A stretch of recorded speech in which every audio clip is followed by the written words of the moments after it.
Praise lord. దేవుని నామానికి మహిమ కలుగును గాక.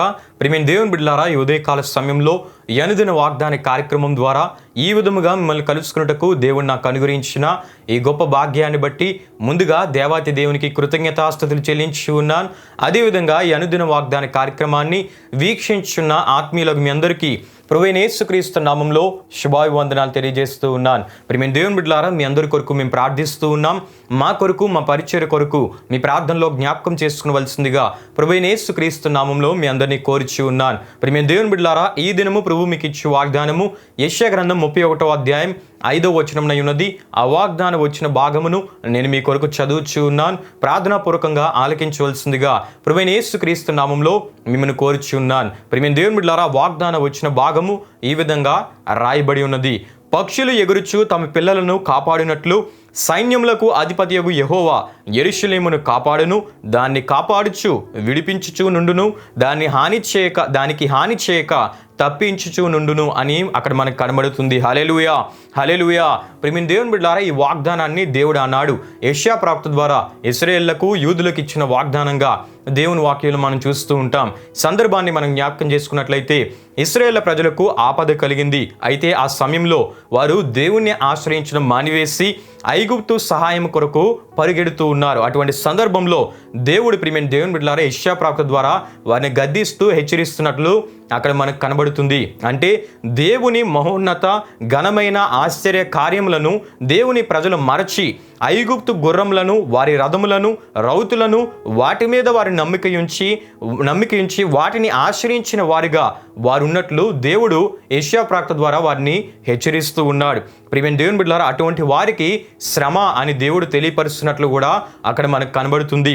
అయితే ప్రియమైన దేవుని బిడ్డలారా, ఈ విషయాలు దేవుడు తెలియపరుస్తూ అక్కడ అద్భుతమైన మాటను దేవుడు తెలియపరిచారు. ఏంటంటే ఐగుప్తీయులు మనుషులే గాని వారు దేవుడు కారు, వాటి సహాయం వలన మీకేమీ కలుగదు. అంటే మనుషుల సహాయం మీద ఆధారపడుతున్న మీరు వేటిని పొందుకోలేరు. ఎటువంటి కాపుదల, భద్రత, ఎటువంటి సంరక్షణ మీకు కలుగదు అని దేవుడు తెలియపరుస్తూ ప్రియమైన దేవుని బిడ్డలారా, దేవుడు తన్ను ఆశ్రయించే వారికి ఎటువంటి మేలు కలుగుతుందో, ఎటువంటి కాపుదల, భద్రత కలుగుతుందో ఈ వాగ్దాన వచనం ద్వారా తన ప్రజలైన ఇశ్రాయేలు ప్రజలతో, యూదులతో దేవుడు మాట్లాడినట్లు ఈ వాగ్దాన వచ్చిన భాగంలో మనకు కనబడుతుంది. హల్లెలూయా, హల్లెలూయా. ప్రియమైన దేవుని బిడ్డలారా, దేవుడు తన ప్రజలను మరొకసారి ప్రేమపూర్వకంగా పిలుస్తూ ఉన్నారు. తన ప్రజలైన వారిని నన్ను ఆశ్రయించండి, మీకు మేలు కలుగుతుంది, నేను మీకు సహాయం చేసే దేవుణ్ణి అని దేవుడు వారితో మాట్లాడుతున్నారు. ప్రియమైన దేవుని బిడ్డలారా, అంటే ఈ వాక్య వచనాలు యెషయా గ్రంథం 31 కావచ్చు, 30 కావచ్చు, దేవుడు తన ప్రజల పట్ల కలిగి ఉన్న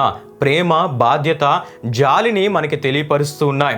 ప్రియమైన దేవుని బిడ్డలారా, దేవుడు వీటిని తెలియపరుస్తూ మనుషులను ఆశ్రయించొద్దు, మనుషుల రాజ్యంలైన ఆ ఐగుప్తుని మీరు ఆశ్రయించొద్దు, నన్ను ఆశ్రయించండి, నన్ను ఆశ్రయిస్తే మీకు ఇటువంటి మేలులు కలుగుతాయని దేవుడు అనేకమైన వాగ్దానముల ద్వారా తన ప్రజలతో మాట్లాడినట్లు 30-31 అధ్యాయాల్లో మనం చూస్తూ ఉంటాం. హల్లెలూయా, హల్లెలూయా. ప్రియమైన దేవుని బిడ్డలారా, అందులో ఒక వాగ్దానం వచ్చిన భాగమునే మనం చదువుకోవడం జరిగింది. ప్రియమైన దేవుని బిడ్డలారా, దేవుడు ఈ వాగ్దానంలో ఇశ్రాయేలు ప్రజలతో మాట్లాడుతూ అంటున్నారు, పక్షులు ఏ విధంగా అయితే వాటి పిల్లల మీద దృష్టి పెట్టి తమ పిల్లలు ప్రమాదంలో ఉన్నప్పుడు వాటి సహాయం కోసము ఎగిరి ప్రమాదం నుంచి వాటిని దూరంగా ఉంచడానికి వాటి చుట్టూనే భద్రతగా తిరుగుతూ వాటిని ఏ విధంగా అయితే కాపాడుతూ ఉంటాయో, అదేవిధంగా దేవుడు తన్ను ఆశ్రయించు తన ప్రజలను ఆపదలో ఉన్నప్పుడు వారిని రక్షించి వారికి సహాయం చేసే దేవునిగా ఉంటానని దేవుడి వాగ్దానం ద్వారా తెలియపరుస్తూ ఉన్నారు. హల్లెలూయా, హల్లెలూయా.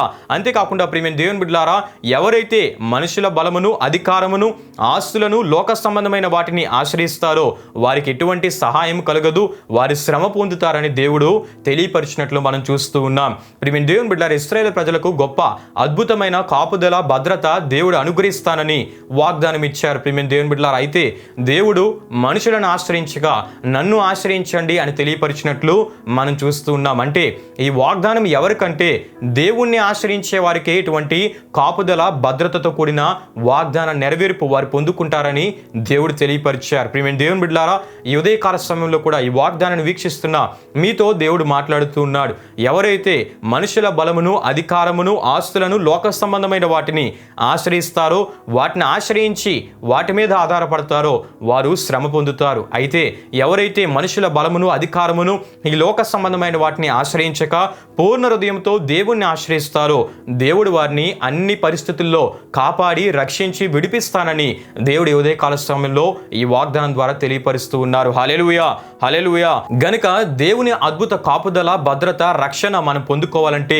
దేవుణ్ణి ఆశ్రయించేవారుగా మనం ఉండాలి. దేవుని మీద ఆధారపడేవారుగా మనం ఉండాలి. ఎప్పుడైతే దేవుడు కోరేటువంటి ఆత్మీయతను మనం కలిగి ఉంటామో దేవుని గొప్ప కాపుదల మనకు కలుగుతుంది. ఆపదల నుండి దేవుడు విడిపిస్తాడు, ప్రమాదాల నుండి దేవుడు విడిపిస్తాడు. ఏ తెగులు మన గుడారాలు సమీపించకుండా తన దేవదూతల భద్రతను ఆయన మన చుట్టూ అగ్ని ప్రాకారంగా ఉండి ప్రతి ప్రయాణాల్లో, ప్రతి కార్యాల్లో ఆయన మనకు తోడుగా ఉండి గొప్ప అద్భుత కాపుదలను మనకు అనుగ్రహించే గొప్ప దేవుడై ఉన్నాడు. హల్లెలూయా, హల్లెలూయా. గనుక ప్రియమైన దేవుని బిడ్డలారా, దేవుడు కోరే దేవుణ్ణి ఆశ్రయించే ఆత్మీయతను మనం కలిగి దేవుని ద్వారా ఇటువంటి అద్భుతమైన కాపుదలతో కూడిన వాగ్దాన దీవెనను మన జీవితాల్లో మనం పొందుకుందాం. అంటే కృపను, భాగ్యమును దేవుడు మీ అందరికీ అనుగ్రహించునుగాక. ఆమేన్. ప్రియమైన దేవుని బిడ్డలారా, ఈ వాగ్దాన కార్యక్రమాన్ని ముగింపు ప్రార్థనతో మనం ముగించుకుందాం. ప్రార్థన చేసుకుందాం. మహిమా స్వరూపైన మా ప్రభువా, జీవాధిపతి అని యేసయ్య, నీ ఘనమైన నామమునకు మహిమ, ఘనత, ప్రభావములు చెల్లిస్తున్నాం తండ్రి. ఈ ఉదయకాల సమయంలో ఈ వాగ్దానం ద్వారా మీరు మాతో మాట్లాడినందుకు, బలపరిచినందుకు నీకే స్తుతులు చెల్లిస్తున్నాం ప్రభువా. మనుషులను ఆశ్రయించేవారు శ్రమ పొందుతారని, నిన్ను ఆశ్రయించేవారు అద్భుతమైన కాపుదల, భద్రత, సంరక్షణను పొందుకుంటారని మీరు ఇచ్చిన ఈ వాగ్దానపు మాటను బట్టి నీకే స్తుతులు చెల్లిస్తున్నాం ప్రభువా. దేవా, పక్షులు ఏ విధంగా అయితే వాటి పిల్లలను సంరక్షిస్తాయో నీవు నీ ప్రజలను ఆ విధంగా సంరక్షిస్తావు అని ఈ వాగ్దానం ద్వారా మాతో మాట్లాడినందుకు నీకే స్తుతులు ప్రభువా. దేవా, నీలోనే అద్భుతమైన కాపుదల, భద్రత ఉందని మరొకసారి ఈ వాగ్దానం ద్వారా తెలియపరిచినందుకు నీకే స్తుతులు చెల్లిస్తున్నాను ప్రభువా. ఈ వాగ్దానాన్ని వీక్షించిన ప్రతి ఒక్కరు కూడా నీవు కోరే ఆత్మీయ స్థితిని కలిగి ఈ వాగ్దాన దీవెనను వారి జీవితాల్లో పొందుకున్నట్టుకు మీరు సహాయం చేయండి. ఈ వాగ్దానాన్ని వీక్షించిన ప్రతి ఒక్కరు మీరు దీవించండి, వారి ఆరోగ్యాలు మీరు దీవించండి, వారి ఆధ్యాత్మిక జీవితాల్లో అభివృద్ధిని కలుగు చేయండి ప్రభువా. ప్రయాణాల్లో క్షేమాన్ని అనుగ్రహించండి, ప్రయత్నాల్లో దేవా అద్భుత విజయము, సఫలతను మీరు అనుగ్రహించి వారి జీవితముల ద్వారా నీ నామానికి మహిమ తెచ్చుకోమని యేసు పరిశుద్ధ నామంలో అడిగి వేడుకుంటున్నాము తండ్రి. ఆమేన్. యేసు రక్తమే జయం, ప్రభేసు రక్తమే జయం, ప్రభేసు రక్తం సంపూర్ణమైనది, అపవాది క్రియలకరంత నాశనము కలుగునుగాక. ఆమేన్. ప్రభు మిమ్మును, మీ కుటుంబములను నూరంతలుగా ఆశీర్వదించునుగాక. ఆమేన్.